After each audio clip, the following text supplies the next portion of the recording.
Motions of the Earth। जैसा कि आपको पता है, अर्थ दो तरह से मूव करती है, रोटेशन और रिवॉल्यूशन।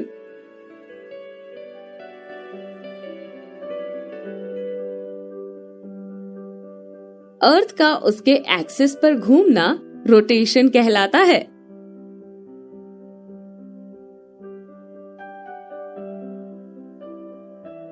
अर्थ का सन के चारों ओर एक फिक्स्ड पाथ या ऑर्बिट पर घूमना रिवॉल्यूशन कहलाता है।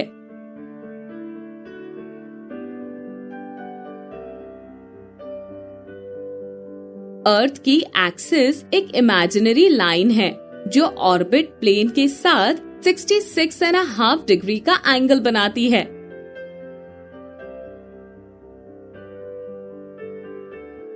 ऑर्बिट से फॉर्म होने वाले प्लेन को हम ऑर्बिटल प्लेन कहते हैं।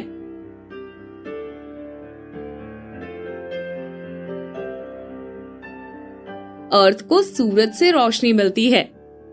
अपने स्फेरिकल शेप की वजह से एक टाइम पर बस आधे साइड को ही रोशनी मिलती है।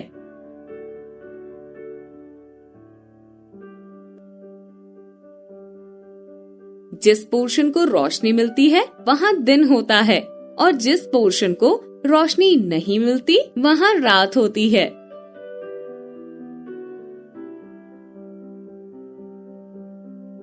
जो सर्कल ग्लोब पर दिन और रात को डिवाइड करता है उसे हम सर्कल ऑफ इल्यूमिनेशन कहते हैं। ये सर्कल एक्सिस से कोइंसाइड नहीं करता है। एक्सिस पर एक रोटेशन में 24 घंटे लगते हैं, तो अर्थ हर रोज एक रोटेशन करती है। रोटेशन के पीरियड को अर्थ डे कहा जाता है।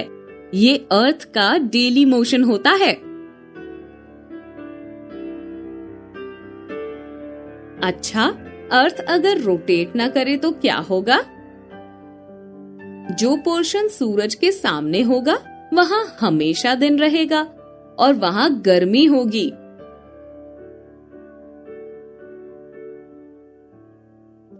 दूसरे पोर्शन में हमेशा अंधेरा और ठंड रहेगी। ऐसे एक्सट्रीम कंडीशंस में लाइफ पॉसिबल नहीं होगी।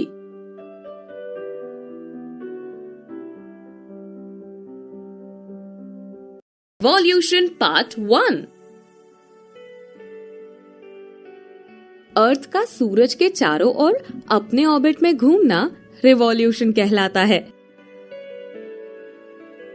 अर्थ को सन के चारों ओर एक बार रिवॉल्व करने में 365 एंड 1/4 दिन यानी 365 डेज एंड 6 आवर्स लगते हैं।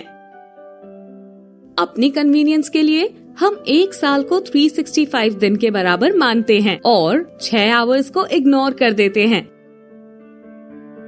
हर साल के बचे हुए 6 घंटे 4 इयर्स के स्पैन में मिलाकर एक दिन यानी 24 आवर्स बनाते हैं।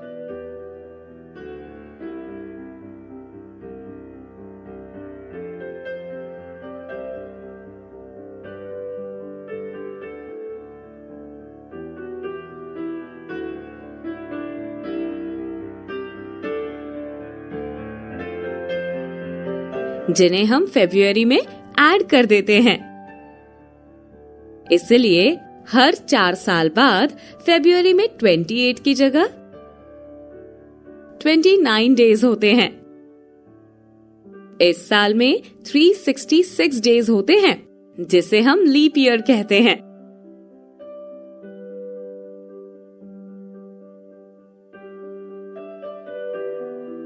Revolution part 2।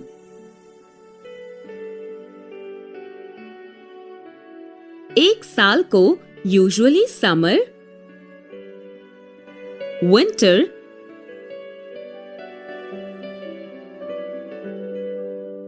स्प्रिंग और ऑटम सीजन में डिवाइड किया गया है।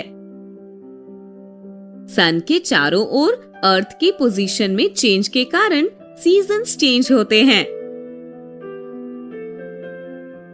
ये क्लियर है कि अर्थ सन के चारों ओर एक एलिप्टिकल ऑर्बिट में चक्कर लगाती है। ध्यान दें कि अपनी ऑर्बिट में अर्थ एक ही डायरेक्शन में झुकी हुई है।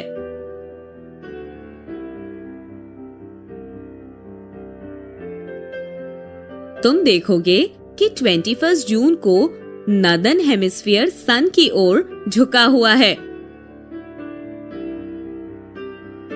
सन की rays directly Tropic of Cancer पर पड़ती है, इसलिए ये एरिया ज्यादा हीट रिसीव करते हैं।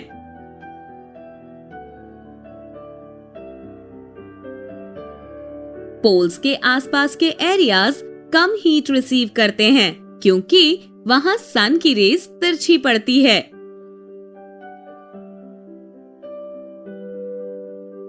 नॉर्थ पोल सन की ओर झुका होता है और आर्कटिक सर्कल की दूसरी ओर के एरियाज में लगातार 6 महीने तक दिन रहता है।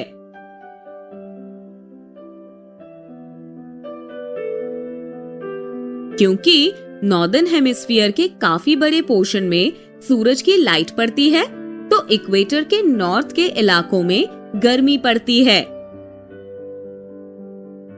इन जगहों पर सबसे लंबा दिन और सबसे छोटी रात 21 जून को होती है। इस वक्त सदर्न हेमिस्फीयर में सारी कंडीशन इसके विपरीत होती है। इस वक्त यहाँ सर्दियां रहती है, रातें दिन से लंबी होती है। अर्थ की इस पोजीशन को समर सॉल्स्टिस कहते हैं। 22 दिसंबर को ट्रॉपिक ऑफ कैप्रिकॉर्न पर डायरेक्ट सनलाइट पड़ती है क्योंकि साउथ पोल इसकी तरफ झुका हुआ है। क्योंकि ट्रॉपिक ऑफ कैप्रिकॉर्न या 23.5 डिग्री साउथ पर सन की रेज वर्टिकली पड़ती है, तो सदर्न हेमिस्फीयर के एक बड़े पोर्शन में लाइट रहती है। इसलिए इस वक्त सदर्न हेमिस्फीयर में समर होती है, जहां दिन बड़े और रातें छोटी होती है। नॉर्दर्न हेमिस्फीयर में इसका उल्टा होता है। अर्थ की इस पोजीशन को विंटर सॉल्स्टिस कहते हैं। 21 मार्च और 23 सितंबर को सन की डायरेक्ट रेज इक्वेटर पर पड़ती है। इस पोजीशन में कोई भी पोल सन की ओर नहीं झुका होता है, इसलिए पूरे अर्थ में इक्वल डेज और इक्वल नाइट्स होती है। इसे इक्विनॉक्स कहा जाता है। 23 सितंबर को नॉर्दर्न हेमिस्फीयर में ऑटम और सदर्न हेमिस्फीयर में स्प्रिंग सीजन होता है। 21 मार्च को इसका उल्टा हो जाता है, जब नॉर्दर्न हेमिस्फीयर में स्प्रिंग और सदर्न हेमिस्फीयर में ऑटम सीजन होता है।